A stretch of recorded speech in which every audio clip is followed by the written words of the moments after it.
No ei niin paljon. Hyvä se on. Reuna, se ei vettä juttu.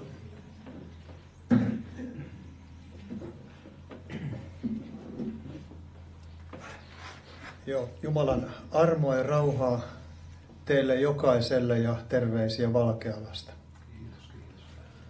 Varmaan sinullakin on sellaisia päiviä, kun tuntuu, ettei kaikki mene aina suunnitelmien mukaan. On niitä vastoinkäymisiä. Siellä Valkealassa oli aika sakea lumisade ja asutaan pellon takana, että vielä kun tuiskutuuli tulee, niin tuuleepa mistä vaan, niin aina menee tie tukkoon. Ja mitä korkeammat penkat on, niin kun se aina menee tasan sitten sen tuulen mukaan se lumi, niin silloin sitä lunta saattaa olla, vaikka ei sataisi kuin ihan muutama sentti, niin kun se kerääntyy sieltä pellolta, niin tie on aina täynnä. Ja nyt oli tuollainen tilanne, ja kun otan lumilingon esiin ja nykäsen sen käyntiin, niin se linkopuolen kahvasta kun painan, niin napsahtaa poikki se linkohihna. Ja ajattelin, että onkohan hyvä kokous tulossa, kun näin alkaa vastustamalla tämä päivä. Joskus se niinkin saattaa olla ja mietin, että mitä tässä nyt pitäisi tehdä. Ja sitten soitan sinne kaverille sinne kylälle, sillä on traktorit ja lingot ja pelit, niin se kävi sitten avaamassa tien.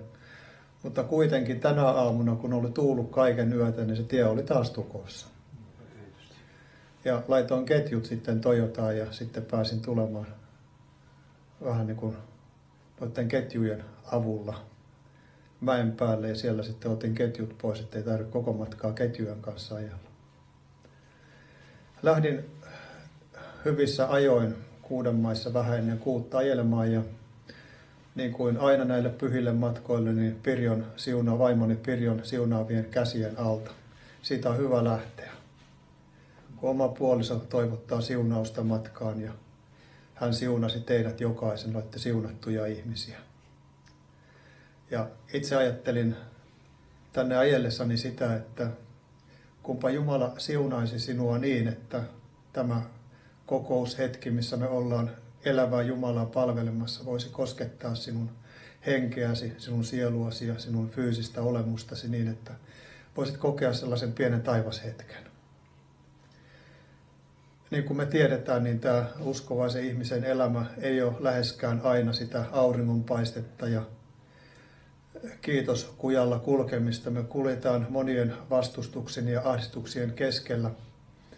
Ja tämä länsimainen kulttuuri on siitä vähän erilainen kuin tuolla, missä muslimimaailmassa kristityt uskovat löytää Jeesuksen, tulee uskoon ihmisiä, niin siellä se olosuhde ja ympäristö on kokonaan toisenlainen kuin meillä täällä länsimaisessa kulttuurissa. Me ei juurikaan tiedetä niistä ahdistuksista ja vainoista ja kärsimyksistä, joista siellä uskoon tulevat ihmiset joutuu maksamaan siitä uskostaan. Ja se johtaa siihen, no vielä on opetustakin sille, että kun sinä teet sitä ja tätä, kun sinä luet Raamattua ja sinä rukoilet ja sinä käyt Jumalan palveluksessa ja pyhien yhteydessä, niin sinun elämäsi menee hyvin, että sinulla ei ole vastoinkäymisiä eikä ei tunnita harmaita päiviä, mutta se menestyksen julistaminen jossain kohtaa, niin se törmää siihen mahdottomuuteen, kun Raamattu sanoo, että monen ahdistuksen kautta teidän on taivasten valtakuntaan meneminen. Me ei voida sitä kiertää ja ohittaa ja ne, jotka Kiinassa tai Lähi-idässä uskoon tulevat ihmiset, ne he tietävät sen, että siitä uskon ratkaisusta joutuu joskus maksamaan hyvinkin korkean hinnan. Meillä täällä Suomessa ja Euroopassa yleensä eletään sellaista jälkikristillisyyden aikaa, jossa me koetaan niitä hyviä hetkiä ja ajatellaan, että uskovaisen ihmisen osan kuuluu olla sellainen onnen täyteinen ja että rahapussissa on rahaa ja ihmissuhteet on kunnossa. Ja sitten kun meidän henkilökohtaisen elämään tulee sellaisia tilanteita, että näyttäisi, että se ei toimikaan minun kohdallani, niin me aletaan sitten ajattelemaan, että ehkä minä en kuitenkaan sitten oikealla tavalla osaa uskoa. Ehkä minä en tarpeeksi rukoile, ehkä minä en tarpeeksi tee sitä ja tee tätä. Ja ihminen tällä tavalla joutuu sellaisen lainalaisen suorittamisen tilaan. Ja kun sekään ei auta, siihen ihmisen osassa on niitä kyynelpäiviä. Kun me luetaan apostolien tekoja tai evankeliumia, me luetaan ikään kuin päiväkirjaa, jossa on niitä ihmiselämän, silloisten ihmisten elämän ikään kuin kohokohtia. Vaikkapa Filippuksesta, kun hän menee Samariaan saarnaamaan Kristusta. Se oli hänen elämänsä kohokohta. Taikka kun hän menee Kaasan autiolle tielle, kohtaa siellä Kandaken hoviherran, mahtavan miehen, ja saa olla julistamassa evankeliumia, joka päättyy siihen, että Kandaken hoviherra ottaa sanan vastaan ja hänet kastetaan ja hän jatkaa iloiten matkaansa. Ne on sellaisia tähtihetkiä, mutta ihan varmaan Filippuksella oli monta harmaata päivää, monta sellaista koetuksen ja ahdistuksen päivää, monta sellaista päivää, että kyselee, että Jumala, kuuletko sinä minun rukouksiani? Nouseeko minun rukoukseni kuitenkaan, Herra, sinun kuultavaksesi? Minkä takia sinä olet ääneti? Psalmin laulajat ovat kokeneet sitä yksinäisyyttä ja tyhjyyttä. He ovat sanoittaneet sitä ja sanoneet, että Jumala, miksi sinä olet niin ääneti? Miksi et vastaa minulle? Miksi minun täytyy murhepuvussa käydä? Tällaiset jakeet länsimaisen kristillisyyden keskellä tuntuu vähän sellaisilta, että no ei tämä oikeastaan minua koske. Minulle kuuluu sellainen kiitoskuja ja minulle kuuluu ne hyvät asiat. Mutta jos me Jeesusta seurataan, me joudutaan kokemaan lihamme heikkouden tähden sellaisia alasajon hetkiä, sellaisia vähentymiseen, pienentymiseen aikoja, että Jumalan armo saa tulla kasvattavaksi meidän elämässämme, että me ei niin turvata siihen omaan lihaamme, omaan viisauteemme ja voimaamme. Ne on tällaiset alkusanat, jotka tässä nyt sanoin, ja me rukoillaan tässä kohtaa. Niin kuin me kaikki tiedetään, niin mitään ei voi ottaa, ellei ylhäältä anneta. Minä olen puhujan paikalla ihan yhtä avuton kuin sinä olet kuulijan paikalla. Me ei tiedetä, millä tavalla Herra ilmestyy täällä meidän keskellämme, mutta sanansa lupaus on varma, kun hän on luvannut olla siellä, missä 2 tai 3 on hänen nimessään koolla. Ja minä uskon niin, että Herra haluaa siunata sinua. Sinun puolestasi on rukoiltu. Ei ainoastaan niitä rukouksia, mitä Valkealasta on lähetetty sinun puoleesi, vaan kaikkina aikoina, jo vuosisatoja, seurakunnissa on rukoiltu sitä, että nousivilla polvilla, sukupolvilla olisi kirkas ja vahva usko, joka kantaisi aina iankaikkisuuteen asti. Että Jumalan armo saisi ilmestyä niin voimakkaasti, että ihmiset löytäisivät todellisen avun Jeesuksessa, josta velini tuossa puhui, että niin on Jumala maailman rakastanut, että hän antoi ainokaisen poikansa. Rukoillaan yhdessä.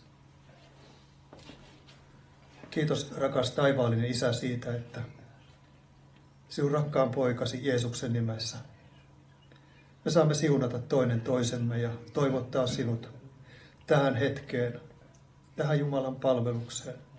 Tervetulleeksi, Herra. Valmista sinä tiesi meidän sydämiimme. Anna, Herra, meidän olla sillä tavalla kuulijan paikalla, että toteutuu sinun sanasi, kun siellä sanotaan, että sinun sanasi uskossa saisi sulautua meihin. Että sinun sanasi kannattaisi meitä. Että sinun sanasi parantaisi ja hoitaisi ja virvoittaisi meitä. Herra, me tarvitaan sinua. Me tarvitaan sinun henkesi kosketusta. Me tarvitaan Pyhän Hengen apua meidän arjessamme ja meidän juhlassamme.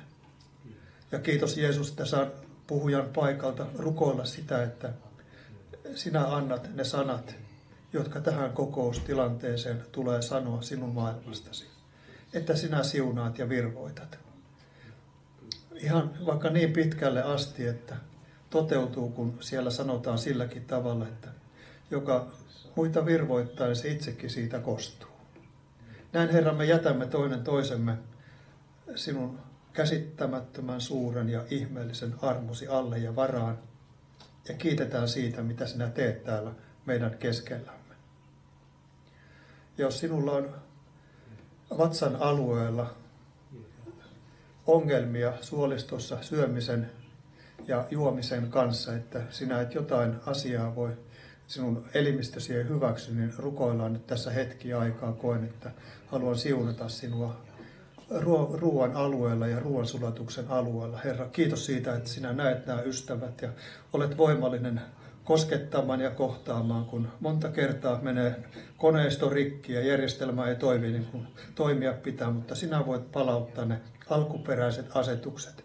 Jos täällä on ystävä, joka on näillä alueilla sairastamassa, niin kiitos Jeesus siitä, että sinä kosketat. Anna taivaasta sellaiset lääkkeet, että apu tulee sieltä sinun maailmastasi ja sinä autat. Jeesuksen nimessä. Aamen.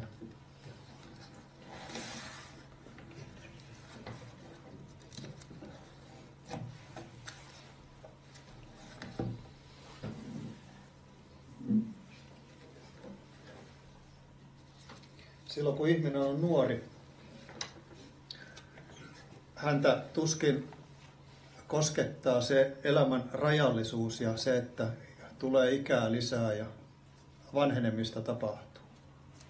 Mutta niin vaan vuodet ja vuosikymmenet vierivät nopeasti pois. Ihmisen elämä on kovin ohut ja hauras. Ja siitä kertoo tämä laulu Elämän kantele. Jossain kohtaa on sellainen hetki, että sen kanteleen saa tuoda korjattavaksi taivaan isälle ja taivaan isä sen korjaa ja laittaa kuntoon. Hauras kieleni elämän kanteleen, kerran helkyen kevässä soi. Silloin hukkaan puhjenneen nuoruuden, sinun terveiset taivaasta toi. Enhän tiennyt elämän kanteleen, epävireen soittimeinsa, kun vuodet vierivät verkalleen, kun tuskaansa vaikeroimaa. Tänään tulen jään eteesi vaieten, ei sävelet puhtaina soi. Monet elämän huolet ja kyyneleet, viren särkyneen sieluni toi. Tulen eteesi maahan kumartuen, oi Herrani, muuta en voi. Jätän käsisi särkyneen soittimen, sinun kädelläs kerran se soi. Otat Jeesus elämän kanteleen, otat Jeesus ja luoksesi viet. Siellä kauneimmin soisi se sinulle, maassa jossa on kultaiset tiet. Siellä kauneimmin soisi se sinulle, maassa jossa on kultaiset tiet.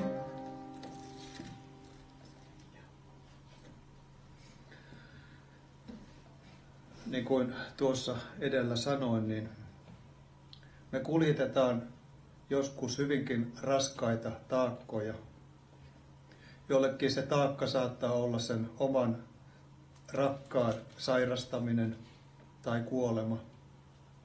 Tai joku sellainen elämäntilanne, mikä tuntuu, että se täyttää koko pienen ihmisen elämän. Ja ihminen kyselee sitten Jumalalta, että minkä takia minun elämässäni on tällainen kohta. Minkä takia Herra sinä olet sallinut minulle näin raskaat valjaat minun kannettavakseni. Ja tämä laulu, jonka muutamia vuosia sitten taivaan isältä sain ylös kirjoittaa, niin kertoo siitä, että kuitenkin taivaan luoja ja lunastaja kuulee sen heikommankin huudon, joka nousee täältä kuoleman varjon maasta ja laaksosta sen taivaallisen isän kuultavaksi.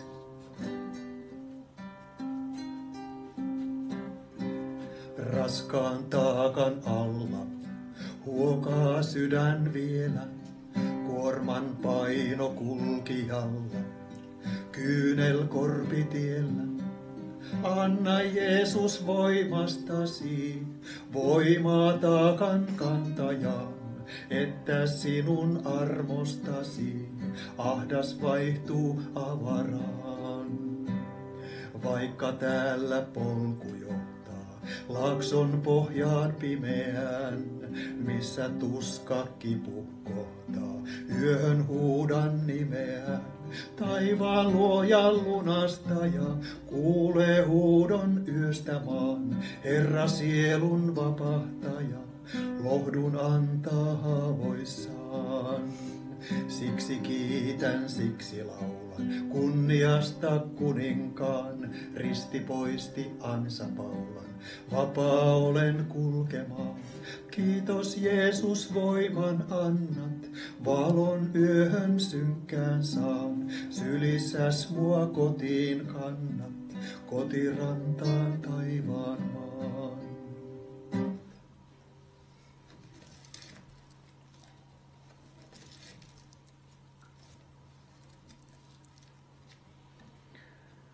Laulu 4 ikkunasta. Voisi ajatella sitä sinun kotiasi, kun sinä katsot ikkunasta ulos, niin siellä on jonkunlainen maisema. Itse kun asutaan pellon keskellä, niin joka ikkunasta on vähän erilainen maisema. Ja samalla tavalla, niin kuin me ollaan erilaisia ihmisiä erilaisessa elämän osassa, niin meillä on jokaisella vähän erilainen maisema, kun me katsellaan ympärillemme.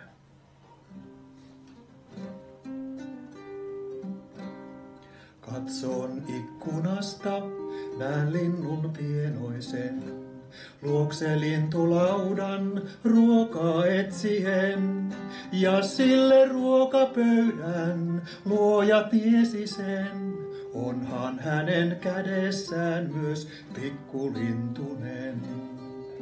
Kuinka paljon enemmän hän sitä rakastaa, joka hänen lapsenansa täällä vaeltaa, ja luottavaisin mielin hänen kädestään.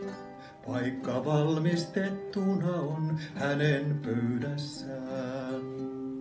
Katson toiseen ikkunaan, näen viljavainion. Tähkä huojuu korsissansa ilta-auringon, ja ellei kohta leikkuu miestä pellollensa saa, niin vilja kallis peltomiehen mullan saavuttaa. Kuinka paljon kalliimpi on sirppi taivainen, jonka käteen heikkoon uskoi Herra ihmisen. Kuinka paljon kalliimpi on tähkä Kristuksen, oi et hän anna ohi rientää hetken viimeisen. Kolmannesta ikkunasta kotitietä näen, tie halki vainion vie kodin lämpimään. Sen kotitieni reunamilla kukat ohdakkeet, ne ovat kotitielläni kerran kukkineet. Kuinka paljon kalliimpi on taivaan kotitie, jonka kautta maisen matkan ikieloon vie. Sen kotitien on auki saanut Jeesus verellään. Tietä vielä kuljen, pian kotiportin näen.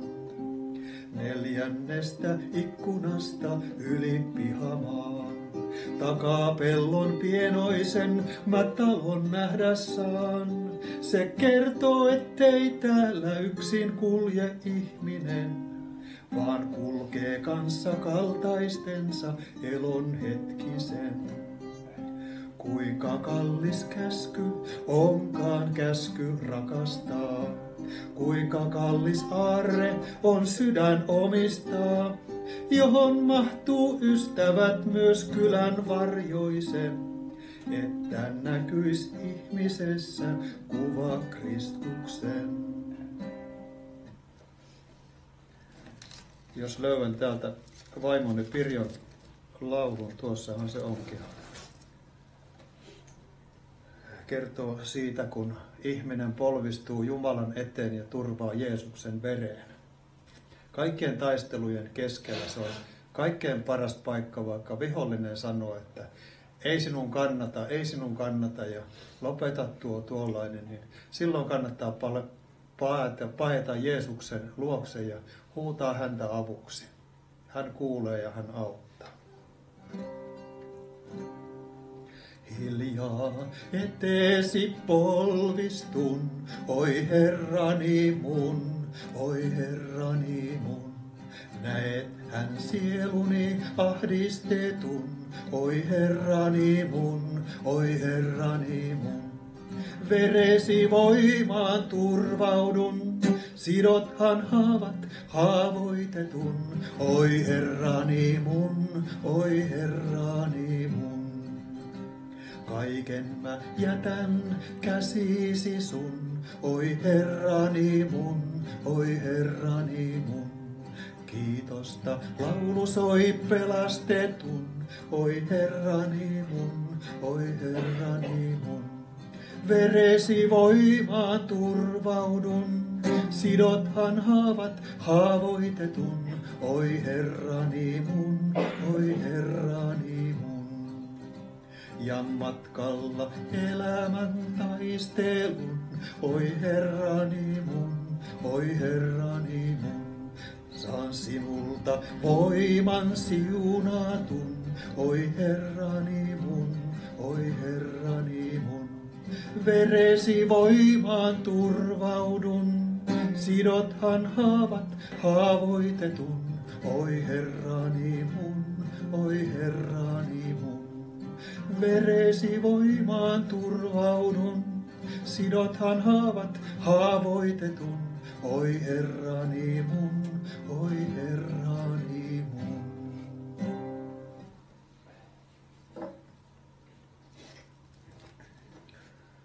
Lauletaanko saarnavirsi? Kuinka vaan? Sinä kaipaatko täyteyttä hengen sen? Se lienee näissä. 4, 3, 2, 4. 2, 4. 2, 4, 3 tulisi. 2, 4, 3.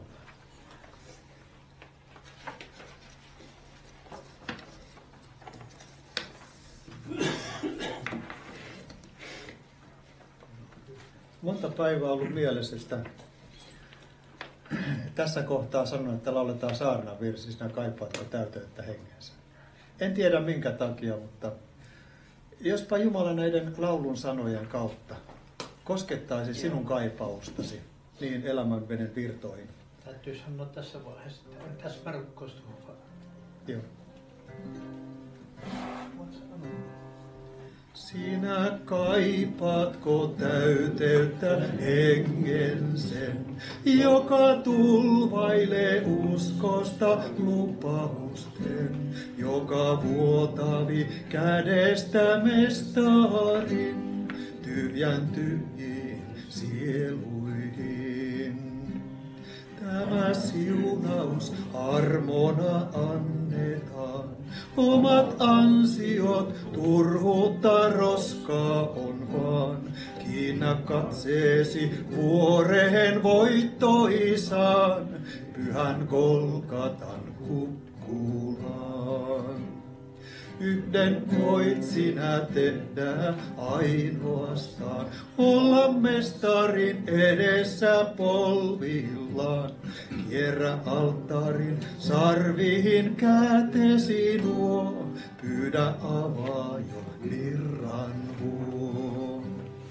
Vain alttarin juureen sellaisenaan, kiinnä katseesi kuolevaan karitsaan. Siellä löytyvi voima sun hengellesi, joka täyttävi toiveesi.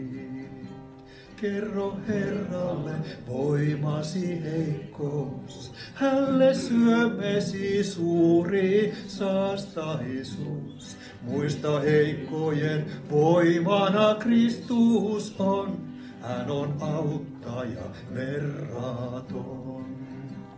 Tyhjät astiat saavat ainoastaan lahjan kalliimmin vuotavi taivaastaan.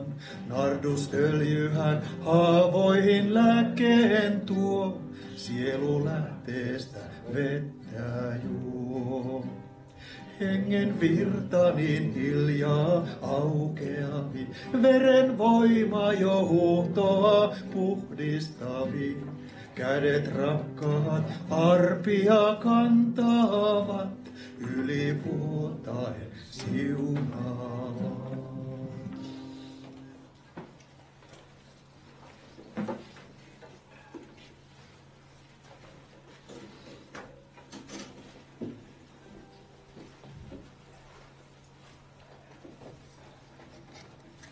Uskon, että tässä ajassa Jumalan lapsilla on se suurin tarve siinä, että Jumalan henki koskettaa ja vahvistaa. Ja vaikka Jumalan henki meitä kosketteleekin ja vaikka me täytytään hänen hengellään, silti me kuljetaan tätä omaa korpitietämme kuoleman varjon laaksossa. Me koetaan se oma vajautemme ja huonoutemme. Ja juuri se, että tyhjiin astioihin Herra sen oman väkevän henkensä siunauksen ja kosketuksen laskee, niin siinä se on meidän toivomme ja siinä se on meidän voimamme. Se on tavallaan paradoksi, kun sanotaan, että Herra on heikoissa väkevä. Saadakseen olla sinussa väkevä, sinun tulee ensin olla heikko. Niin heikko, että sinulla ei ole mitään muuta mahdollisuutta kuin että Jeesus armossaan koskettaa sinua. Että hän ei jätä sinua siihen oman elämän toivottomuuteen niiden harmaiden pilvien alle. Että hän tulee, niin kuin laulussa sanotaan, että maan alimpiin paikkoihin astui, hän kantain ristiään. Siinä verehen viittansa kastui, repi piikit tuon puhtaan pään. Ja alemman vieläkin tulla. Hän tahtoisi, jos siellä olisi joku tunnolla haavoitetulla, että korjata talteen pois. Heikoissa väkevä Kristus tänäkin päivänä näkee omat lapsensa. Niin kuin kaikissa seurakunnissa, niin siellä on ihmisiä, joiden sydämessä on syvä kaipaus saada kosketus Jumalan maailmasta. Syvä taivas ikävä, sellainen pyhä ikävä. On jokaisessa seurakunnassa niitäkin ihmisiä, jotka ovat siinä omassa elämässään ikään kuin kulkeneet väärään suuntaan ohi ristiinnaulitun vapahtajan ja joutuneet niin sanotusti kylmälle paikalle ja loitommalle siitä elämän veden virrasta, joka Kristuksessa on todellisuutta. Ja olen ajatellut niin, että ei ole mitään muuta tietä kuin palata takaisin. Tulla takaisin siihen, missä kerran Herra sai omalla verellään ihmisen sisimmän puhdistaa. Takaisin Golgatalle. Erään veljen kanssa oltiin kerran hiihtämässä ja hänelle nuo maisemat eivät olleet sillä tavalla tuttuja ja hiihdin sellaista ympyrää. Ja kun me olimme tulleet siihen, mistä me lähdimme, niin hän sanoi, että nyt mehän olemme tulleet takaisin tähän, mistä me lähdimmekin. Ja tällaista se on uskovankin tie. Jumala johdattaa ihmisen uudelleen Golgatalle. Ja se on siunattu paikka, sillä siellä ihminen näkee, että minussa, se on minun lihassani, ei asu mitään hyvää. Siellä ihminen näkee sen, että ristiinnaulittu vapahtaja riittää minun elämäni kaikissa tilanteissa ja kaikissa vaiheissa. Sitten kysyn sillä tavalla, että onko täällä sellaista kuulijaa, joka on eka kertaa minua näkemässä tai kuulemassa, niin anna jonkunlainen merkki kädelläsi. Muuta ei teistä. Joo. Kerron sen verran itsestäni, että olen sellaisen työläisperheen nuorin poika. Meitä on 3 veljestä ja isä ja äiti. Ja me asuttiin hyvin vaatimattomasti ja isä käytti alkoholia, mikä oli tavallaan niin kuin ongelma koko perheelle. Koko perhe kärsi siitä ja joskus minä toivoin, että voi kun isä kuolisi, että hän ei tulisi enää kotiin, koska silloin aina kun hän sai tilin, niin hän sitten illalla tuli humalassa kotiin ja siellä oli sitten sitä väkivaltaa ja pelkoa ja sellaista epävarmuutta. Selvinpäin isäni oli tavattoman ystävällinen. Hän olisi antanut vaikka mitä, että toisilla olisi ollut paremmin asiat. Mutta kun hän ottaa tuota alkoholia, niin hänen persoonansa muuttui tuosta rakastavasta, kiltistä isästä tuli vaarallinen ja pelottava. Ja siellä me kasvettiin, ja toinen ongelma, mikä siitä isän juomisesta tuli, oli siinä, että meillä ei ollut juurikaan lapsuudessa niitä ruokatarvikkeita niin kovinkaan runsaasti kotona.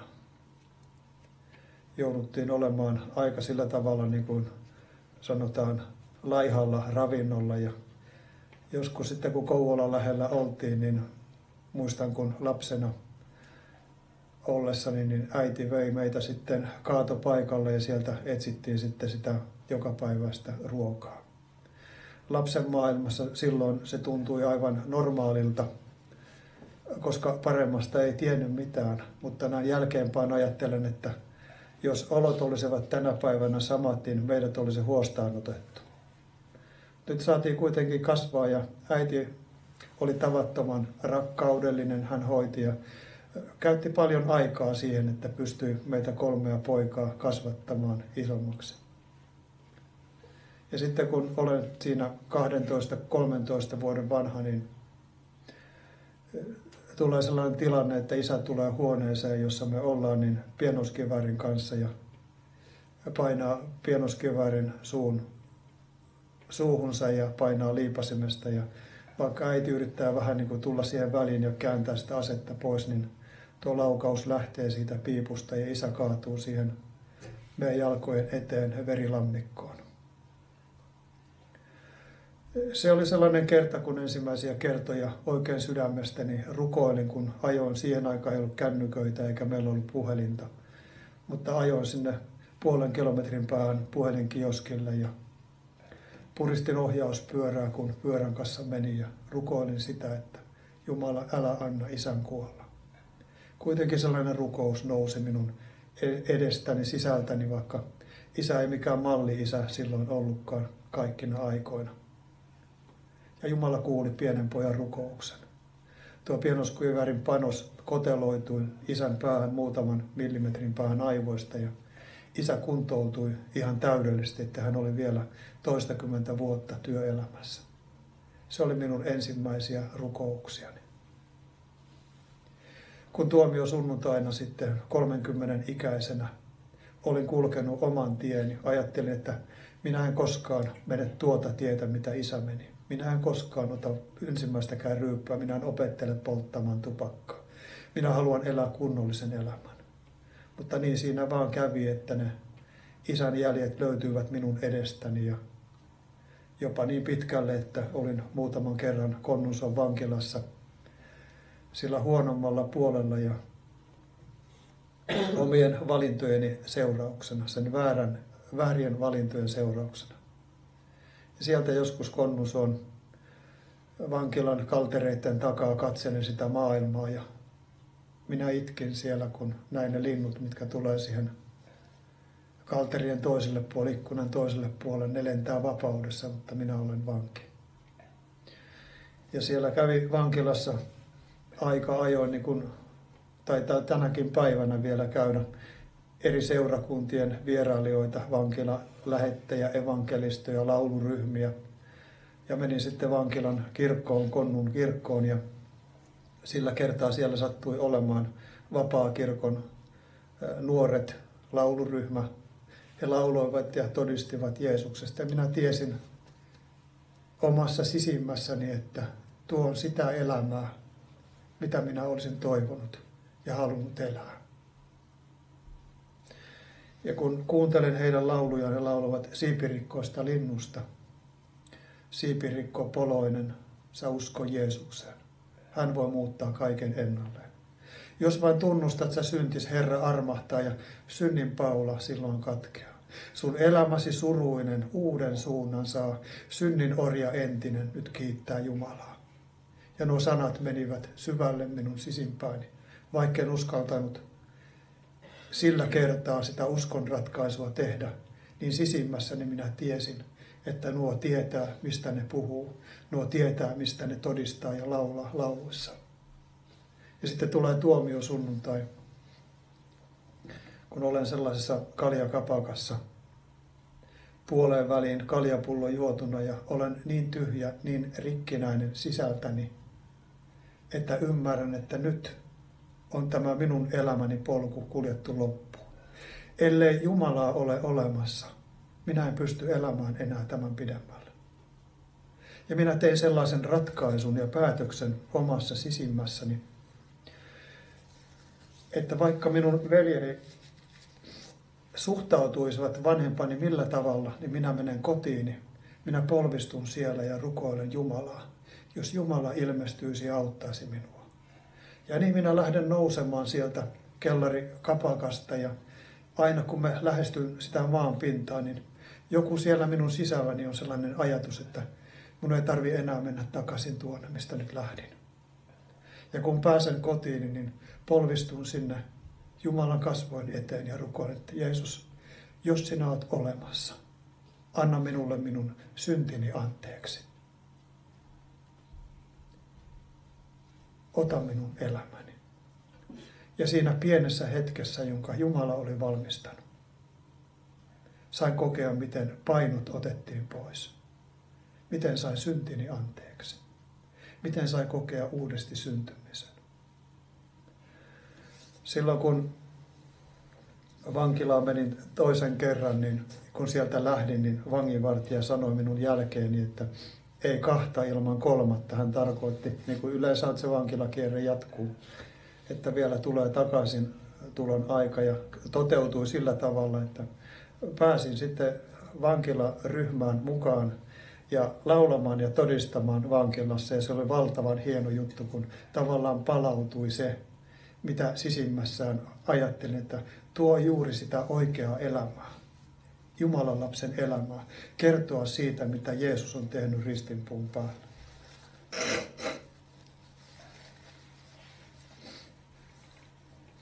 Ja nämä vuodet, mitä nyt on ollut tässä Jumalan valtakunnan työssä ja kulkenut ja mennyt eteenpäin ja Herra on antanut uskovaisen puolison ja 2 tervettä lasta, jotka on jo kasvanut aikuisuuteen omaan elämänsä. Ei voi muuta kuin painaa pää Jumalan edessä, että hän on ollut tavattoman armollinen meitä kohtaan. Hän on ollut rakastava ja armollinen. Miten tuolla isälle sitten kävi, niin ajattelin uskoon tulon jälkeen, että isä on sillä tavalla, niin kuin tavallaan tuhonnut sitä meidän lapsuutta, ja isän pitäisi vähintään pyytää anteeksi. Että hän on ollut sellainen kuin on. Mutta Jumalan henki otti minua kiinni ja sanoi, että Heikki, sinun pitäisi pyytää isältäsi anteeksi. Mutta Raamattu sanoi, että kunnioita isäsi ja äitiäsi, että elää sitten menestystä maan päällä. Ja minä oivalsin silloin ja muistin sen, että minä olen joskus toivottanut isälle kuolemaa. Ja minä tiesin, että minä olen se syyllinen. Ja niin minä menen sitten Kouvolaan, missä isäni asuu, ja sanoin siellä puutarhasta, isä, minulla on sinulle asiaa. Minä olen joskus toivonut sinun kuolemaasi, mutta tänään minä toivon, että sinä löytäisit sen saman Jeesuksen, jonka minä olen löytänyt. Se oli minun todistukseni hänelle. Isä liikuttui, kun isä eli siinä kasvatuksessa, että suomalainen mies ei itke, niin hän käänsi minulle selän ja sanoi, että antaa niiden vanhojen asioiden olla. Näin tavallaan kun kuittasi tuon. Ja sitten kun isälle tuli lähtö tästä maailmasta, hän lähti polvillaan, hän oli sänkynsä viereen polvistunut ja siitä Herra haki hänet pois. Vaikka meidän suvussa ei ollut muita uskovia eikä perheessä, niin Jumalan uskollisuus on vaikuttanut sillä tavalla, että molemmat veljeni, äiti ja isä, löysivät elämänsä aikana sen Herran ja vapahtajan, joka on heidänkin syntinsä kantanut ristinpuun päälle. Ja se on siunattua tietää, että kun minun oma lähtövuoroni on jonakin päivänä, Herra sen tietää, niin on se jälleen kohtaaminen siellä ajanrajan tuolla puolella. Täällä ajassa tapahtuu monenlaisia käsittämättömiä asioita, eikä me kaikkeen täällä ajassa saada vastausta. En minä, etkä varmaan sinäkään, joka asiaa ymmärrä, etkä käsitä, mitä tapahtuu. Mutta jos sinä uskot sydämessäsi Jeesukseen ja hän on sinun sydämesi valloittanut, oot Jeesuksen oma, niin tulee päivä, jolloin sinä siellä täydellisyydessä ymmärrät sen, mikä tänään on keskeneräistä ja vajaata. Siellä Jumalan maailmassa. Tuossa on sellaisia kirjoja otin mukaan, mikä kertoo tästä meidän elämästä, kun me uskonvaraisuudessa elettiin ja kirjoittelin tällaista kirjaa Apu tulee ylhäältä. Sitä kirjasia on tuossa lahtikossa pöydällä ja jos ei sinulla ole, niin saat ottaa luettavaksi. Ne ei maksa mitään, ne on ilmaisjakelukirjasia. Siinä on jotakin sellaisia arjen keskellä Jumalan ilmestymisen hetkiä meidän elämässämme. Ja kun sanoin edellä, niin että Jumala on ollut äärettömän armollinen meitä kohtaan, niin se on niin ja aamen. Kiitos Jumalalle siitä. Raamatussa on pieni kirjanen, Jaakobin kirje, joka on aika niin kuin tiiviisti kirjoitettu. Hän on osannut hyvin taidollisesti laittaa sanoja peräkkäin. Ja se, millä Jaakob päättää tuon oman kirjeensä, niin kuin aina on yleensä, että se kaikkein tärkein juttu saattaa olla ihan siellä lopussa, niin ajattelen niin, että Jaakob jättää nuo tärkeät sanat siihen kirjeensä loppuun. Kun tässä 5. luvussa jakeesta 13 sanotaan, luen eteenpäin näitä jakeita, sanotaan näin. Jos joku teistä kärsii vaivaa, niin rukoilkoon. Jos joku on hyvillä mielin, veisatkoon kiitosta. Jos joku teistä sairastaa, kutsukoon tykönsä seurakunnan vanhimmat, ja he rukoilkoot hänen edestään, voidellen häntä öljyllä Herran nimessä. Ja uskon rukous pelastaa sairaan, ja Herra antaa hänen nousta jälleen. Ja jos hän on syntejä tehnyt, niin ne annetaan hänelle anteeksi. Tunnustakaa siis toisillenne syntinne ja rukoilkaa toistenne puolesta, että te parantuisitte. Vanhuskaa rukous voi paljon, kun se on harras. Elias oli ihminen yhtä vajavainen kuin mekin, ja hän rukoili rukoilemalla, ettei sataisi, eikä satanut maan päällä 3 vuoteen ja 6 kuukauteen. Ja hän rukoili uudestaan, ja taivas antoi sateen, ja maa kasvoi hedelmänsä. Näin päättyy tämä 18 jae. Tässä on voimakas kehoitus rukouksen tarpeellisuudesta. En usko, että Herra meitä ketään moittii siitä, että sinä liian paljon rukoilet. Pikemminkin me jäämme aika lailla alkutekijöihin rukouksen maailmassa. Sinä saatat paljon viettää aikaa Jumalan kasvojen edessä, Jumala sen tietää. Mutta kaikkein rikastuttavimpia hetkiä uskovaisen ihmisen elämässä on ne hetket, jotka Jeesus sanassaan ohjeistaa meille. Hän sanoi, että vaan kun sinä rukoilet, mene kammioosi, sulje ovesi. Siellä rukoilet Isää, joka on salassa, ja Isä, joka on salassa, hän näkee sinut ja maksaa sinulle. Hän pitää sinusta huolen.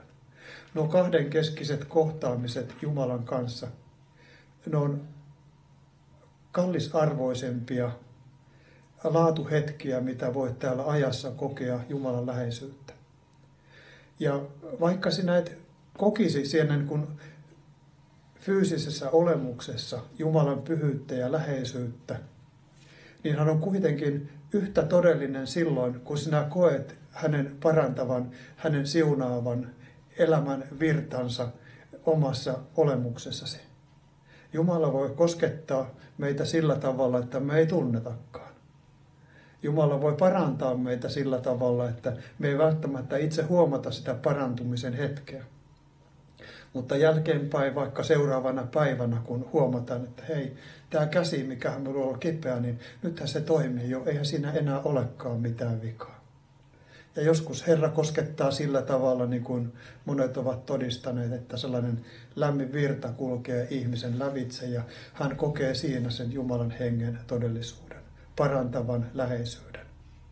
Se, millä tavalla Jumala meitä koskettaa ja parantaa, millä tavalla hän meitä siunaa, se on hänen tiedossaan ja hän näkee meidät jokaisen yksilöinä. Hän tietää meidän menneisyytemme. sen tilanteen, jossa me tänään olemme ja kuljemme sitä omaa elämämme osaa. Ja hän tietää sen huomisen päivän ja kaikki elämämme jäljellä olevat päivät. Ja siksi hän vastaa aina täydellisyydessään ja viisaudessaan. Jotkut meistä joudumme kulkemaan koko elämämme jonkun sairauden kanssa. Vaikka asian puolesta rukoillaan, voidellaan öljyllä, niin ei välttämättä tapahdu sitä, mitä me niin hartaasti toivotaan. Mutta on hyvä tietää, että uskon kautta Jeesukseen, kun me ylitetään se viimeinen raja ja avataan silmämme sillä toisella puolella, siellä ei ole yhtään sairasta, ei yhtään raajarikkoa, ei yhtään rampaa, sokeaa, kuuroa, ei yhtään ontuvaa. Ei yhtään sellaista, jonka sisin täällä ajassa saattaa olla haavoitettu, alaspainettu ja loukattu. Siellä kaikki ovat terveitä, vapaita, onnellisia ja täydellisiä. Sen takia evankeliumia julistetaan, että uudelleen ja uudelleen Jumalan lapset voivat turvata ristin Herran. Ja ei turhaan Raamatussa sanota psalmissa 91, koska hän riippuu minussa kiinni, niin minä hänet pelastan. Tuo kiinni riippuminen tarkoittaa sellaista tilannetta, jossa ihminen omassa heikkoudessaan ymmärtää sen, että minulla ei ole mitään muuta mahdollisuutta kuin että Jeesus minua auttaa. Ja eikö se ole niin, että kun riiputaan molemmilla käsillä vapahtajassa kiinni, niin ei siinä kädessä voi silloin olla kiviä, ei keppiä, ei mitään muuta, vaan tyhjät kädet ojentuvat sen Herran puoleen, jonka kädet ovat runneltut meidän pahojen tekojemme tähden. Vanhurskaan rukous voi paljon, kun se on harras. Ja sitten Jaakob kirjoittaa profeetta Eliasta. Elia oli yksi vanhan testamentin valovoimaisempia profeettoja. Jumala käytti häntä hyvin voimakkaasti. Te, jotka olette Raamattua lukeneet, tulee sellainen päivä, että hän astui kuningas Ahabin eteen ja sanoi, että tästä eteenpäin ei tule sadetta muuten kuin minun sanani kautta. Ja sitten profeetta Jumalan ohjauksesta kätkeytyy Keritin purolle ja kuluu nuo ajat, vuodet, 3,5 vuotta, että ei satanut maassa ollenkaan. Maa eli suuressa kuivuudessa ja ihmiset kärsivät ja kuningas etsi tuota Ahabia käsiinsä, että missähän tuo kuningas tai missähän tuo profeetta on, että hänet pitää saada vastuuseen siitä, että on suuri kurjuus ja kuivuus. Ja sitten tapahtuu se, että profeetta rukoilee rukoilemalla, että jälleen sataisi. Raamatussa kerrotaan, että siellä Karmelvuoren päällä, kun Ahabin profeetat, ne väärät profeetat oli tuhottu, niin profeetta Elia menee sinne palvelijansa kanssa, painaa päänsä sinne polviensa väliin ja rukoilee, että Jumala lähettäisi sateen.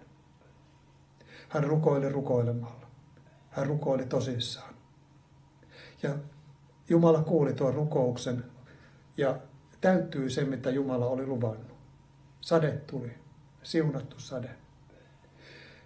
Ja ajattelen niin, että nythän ihminen, joka tulee vaikkapa nyt uskoon, niin ajattelee, että kun minä tuun uskoon, niin varmaan tulee kaikki sukulaiset mukana ja tulee isät ja äidit ja veljet uskoon siinä samassa rytinässä, mutta monen kohdalla on sillä tavalla, että on ikään kuin se suvun ainoa, joka joutuu taistelemaan sen uskon osansa kanssa.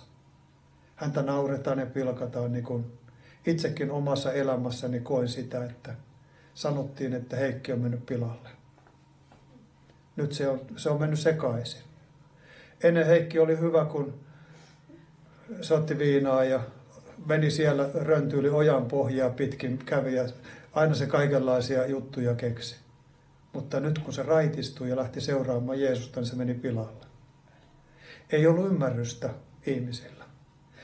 Ja varmaan profeetta Eliakin ajatteli sitä, että no nyt kun nuo Baalin profeetat on surmattu, niin alkaa Israelin historiassa sellainen valovoimainen herätyksen aika. Ihmiset kääntyvät uudelleen elävän Jumalan puoleen. Ja sitten kun tulee tilanne, että Elia joutuukin lähteä pakomatkalle, Siinä paljastuu se, että minkälainen vajavainen ihminen Eliakin oli.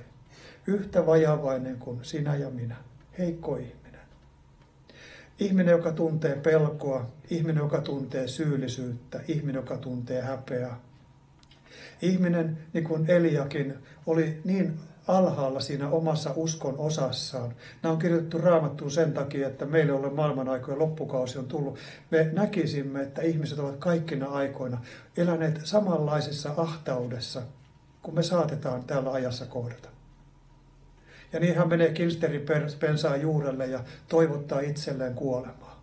En jaksa enää elää tätä elämää. Mulla on niin vaikeaa tämän tilanteen kanssa. Minä en hallitse tätä tilannetta. Herra, ota tämä minun henkeni. Minä en jaksa enää. Ja hän paneutuu sinne maate kilsteripensaan juurelle ja Jumala kuulee, Jumala näkee. Jumala olisi voinut toimia toisella tavalla Elian kohdalla, niin kuin sinun ja minun kohdalla. Mutta hänellä on aina suunnitelma. Hän aina vie asioita eteenpäin. Ja tuossakin tilanteessa Jumala lähetti enkelin, joka oli valmistanut kaltiaisia siihen profeetan pääpieleen ja vettä. Ja enkeli tyrkkää profeettaa ja sanoo, että nouse ja syö.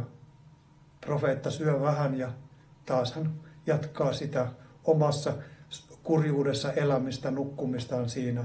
Niin kuin useimmiten on sillä tavalla, että kun vastoinkäymisiä me elämään jostakin syystä tulee, jotkut on niitä oman väärien valintojen seurauksia, jotkut on vaan sellaiset, että Jumala on hyväksi nähnyt antaa meille jonkunlaisia sellaisia epämiellyttäviä juttuja. Niin se sänky vetää puoleensa. Ihminen, joka on masentunut, menee sen sängyn pohjalle, ottaa puhelimen äänettömälle ja laittaa verhot eteen ja ovet lukkoon. Minä haluan olla rauhassa. Me sanotaan Pirjonan kanssa sillä tavalla, että ihminen haluaa mennä silloin maton alle piiloon ja siellä siihen omaan surkeuteen. Mutta Jumala näkee sinne maton alle, näkee sinne kulmahuoneeseen, näkee sinne viimeiseen tilaan, missä se ihminen on ahdistettuna ja kärsimyksien keskellä. Ja hän tulee sinne ja uudelleen tulee enkeli. Enkeli tyrkkää uudelleen ja sanoo, että nouse ja syö, muuten matka tulee sinulle liian pitkäksi. Ja niin profeetta syö ja lähtee matkalle. Ja tuo ruoka, jota enkeli hänelle toi ja valmisti, oli niin ravitsevaa, niin siunaavaa, niin virvoittavaa, että Raamatun mukaan profeetta kulki 40 vuorokautta, 40 päivää, 40 yötä Horebin vuorelle asti. Ja minä ajattelen sitä, että Jumalan sana on meidän leipämme. Ja tämän sanan voimalla me kuljetaan sinne taivaallisen Horebiin. Kuljetaan sinne ajanrajan tuolle puolelle, kun me vastaan otetaan se sana, minkä Jumala meille lähettää elämäksi, valoksi ja voimaksi. Kun Elia kulkee sinne Karmelin Horebin vuorelle, menee sinne, käpertyy luolan nurkkaan, sinne pimeyteen. Siellä on niin hyvä olla. Saa olla rauhassa oman itsensä kanssa ja omassa surkeudessaan. Niin Jumala tulee sinne. Herra tulee ja kysyy, että mitä sinä täällä teet, Elia? Minä ajattelen, että kun Herra tulee joskus sinne meidän maton alle, sinne viimeiseen huoneeseen, missä me ollaan käpertyneenä, ja kysyy, että Heikki, mitä sinä täällä teet? Tuula, mitä sinä täällä teet? Ja silloin profeetta samalla tavalla niin kuin mekin, me vuodatamme sen oman tilanteen, että koska nyt elämä on tällaista. Koska minä olen ainoa enää uskovainen, kuka nyt on ainoa, kuka on jäänyt tänne jäljellä, niin kuin profeetta valitti siellä Jumalan kasvon edessä. Jumalalle voi vuodattaa sen oman epäonnistumisen, oman pelkonsa ja ahdistuksensa. Kyllä Jumala sen kestää, koska Jumala tietää kaiken. Hän tuntee meidän solumme ja meidän rakenteemme, meidän ajatusmaailmamme.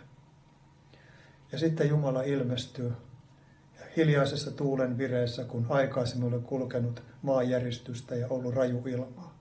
Hiljaisen tuulen hyminässä. Ja sitten Herra sanoi, että mene samaa tietä takaisin. Voitele Jeehu ja voitele palvelijaksesi, seuraajaksesi Elisa. Tällaisen toimeksiannon Herran palvelija saa, mutta samaa tietä piti mennä takaisin. Minä ajattelen sitä samaa tietä takaisinpäin menemistä, että kun sieltä maton alta joskus tullaan, kun jos sattuu sellainen tilanne, että olet sillä tavalla niin kuin lyöty tai haavoitettu, ei ole mitään muuta tietä kuin palata takaisin samaa tietä. siihen ristin juurelle, missä kerran vapahtajan veri on huuhtonut sinun syntisi, missä olet saanut kaikki syntisi anteeksi. Vaikka sinne Golgatan rinteelle nämä niin kuin sisäisen ihmisen matka saattaa olla hyvinkin vaikea. Ja monta kertaa niin kuin vihollinen yrittää estää, että ethän sinä nyt tuolla tavalla. Sinä olet niin kauan ollut jo uskossa, kyllä sinä pärjäät. Elä ainakaan tänään mene, ehkä jonakin päivänä.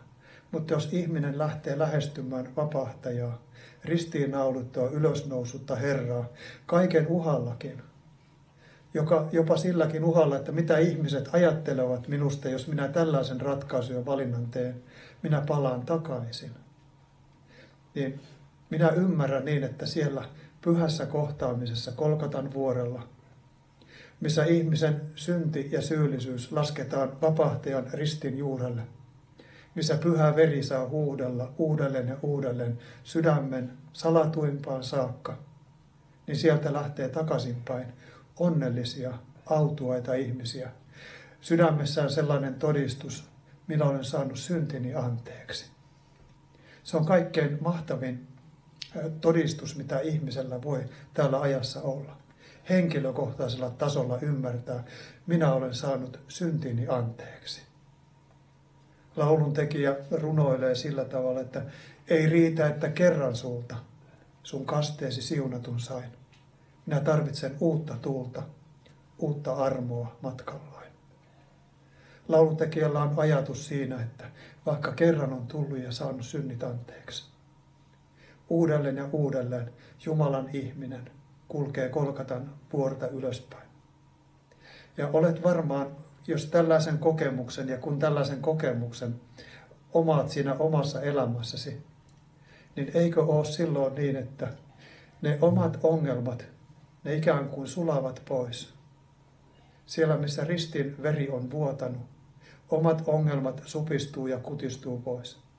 Omat vastustajat ja ne vihamiehet, jotka on ollut ehkä ilkeitäkin ihmisiä sinun elämässäsi, ne muuttuvat sillä tavalla Jumalan luomiksi. Samalla tavalla heidänkin edestään on Jeesuksen pyhä veri vuotanut. Asenne muuttuu. Sydämen sisin muuttuu. Ja ihminen lähtee, niin kuin Elia lähti sieltä Horebin vuorelta, sieltä luolasta. Hän lähti hengen voimassa, sillä Jumala oli koskettanut häntä. Ei hän enää välittänytkään siitä, että kun ei tullutkaan suurta herätystä Israeliin. Kun ei tullutkaan sitä, mitä hän ajatteli, että nyt tapahtuu sellainen joukkoparannuksen teko. Ei hän siitä enää välittänyt. Hänelle merkitsi se, että Jumala oli kohdannut häntä siellä vuorella. Ja hän lähtee onnellisena ja autuaana paluumatkalle samaa tietä, samaa elämän polkua. Ehkä hän kulkee sen saman kinsterin pensaan ohitse ja muistaa, että muutamia päiviä sitten minä olin tuossa täysin lyötynä ja alaspainettuna. Sinäkin saatat muistaa, kun sinä ajattelet menneisyyttä, että silloin sinä olit siinä niin vaikeassa tilanteessa ja Jumala armahti sinua. Jumala antoi uuden mahdollisuuden, hän avasi uuden oven. Ja minä ajattelen, että tänä päivänä tässä Jumalan pyhien kasvojen edessä sinä voisit kokea jotakin sellaista, mitä ne monta kertaa täällä ajassa kaivataan kokea. Sitä, että sinä kelpaat juuri tuollaisena niin kuin sinä olet. Sinä kelpaat Jeesukselle. Ihmisille sinä et välttämättä kelpaa. On niitä, jotka puhuvat sinusta pahaa. Saattaa olla niitä, jotka arvostelevat sinua, jotka ovat valmiit tuomitsemaan, jotka ovat ikään kuin kivet kourassa sinua silmällä pitäen. Mutta tiedä, että Jeesukselle sinä kelpaat juuri tuollaisena. Ei sinun tarvitse ottaa sellaista asentoa, että tukka hyvin ja kello näkyy Jumalan edessä. Jumala näkee ja tuntee sinun vajautesi. Hän tietää sen, että mikä on sinun todellinen minäsi. Minkälainen sinä todellisuudessa olet. Ja rakastaa sinua. Juuri sellaisena kuin olet. Sinulla ja minulla saattaa olla ryppyjä ja hiukset saattaa lähteä päästä ja tulee monenlaisia elämän raihnautta sitten, kun elämän kaari kulkee loppuunsa. Mutta Jeesus rakastaa iankaikkisella rakkaudella. Ihan sinne viimeisiin päiviin asti, kun siellä sanotaan Raamatussa, että Hamaan harmauteen asti Herra on sama. Hän nostaa, kantaa ja pelastaa. Hän on omalta puoleltaan äärettömän uskollinen. Minä joskus kyselin Herralta ja rukoilin sitä, että Herra, sinä voisit antaa minulle vähän hiuksia lisää tuohon, että olisi etutukkaa niin kuin muillakin ihmisillä on. Ja minä sitä marmatin Herralle, kun olin kuullut sellaisen todistuksen, että kun oli käsi laskettu päälle, niin siihen kohtaan kämmenen alueelle oli kasvanut hiuksia, mitä siinä ei aikaisempaa oli ollut jollekin ihmiselle jossain todistuksessa. Ja niin minä sitä rukoilin Herralta ja sitten Herra viimein sanoi, että Heikki, sinä olet hyvä juuri tuollaisena. Ja se oli minulle riittävä vastaus. Ja ajattelen, että vaikka sinulla on minkäänlaista, niin toivoisit, että jostain kohtaa olisi toisenlainen, niin ajattelen, että noita samoja sanoja Herra sanoi, että sinä olet hyvä juuri tuollaisena. Ja siinä ylösnousemusosassa, mihin Jumala sinua ristin veren kautta on johdattamassa, siinä ne ongelmat, mitkä tänään ehkä koet olemuksessasi, niin ne on siinä hoidettu ja järjestelty niin, että sinä olet täydellisessä terveydessä, siinä kauneudessa, jonka Jumala on varannut sinulle. Jumalalla on visio. Hän näkee sinut ehjänä, terveenä, täydellisenä, kerran siellä vanhurskasten joukossa. Siellä, missä ne ovat, jotka ovat edeltä lähteneet uskon kautta Jeesukseen. Ja haluaisin toivottaa sinulle, että niin monta kuin elämänpäivää sinulla edessä onkaan, Herra sen tietää.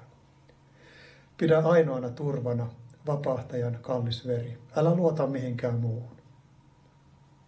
Hänen verensä avaa meille iankaikkisen elämän ovet. Ei mitkään tekemiset, ei mitkään saavutukset, ei mikään palveluvirka. Noita ovia avaa ainoastaan usko Jeesukseen. Avaa ikuisuuden kauniit helmiportit sinulle ja minulle. Siinä me ollaan ehdottomasti samanarvoisia. On sellainen, joka ei ole koskaan mitään tehnyt, niin kuin ristinpuun ryöväri, ja sellainen, joka koko elämänsä on palvellut Jumalaa kaiken ymmärryksensä mukaan. He ovat, mitä tulee pelastukseen, täysin samanarvoisia. Ihminen toki tuntee matkan aikana sen oman heikkoutensa.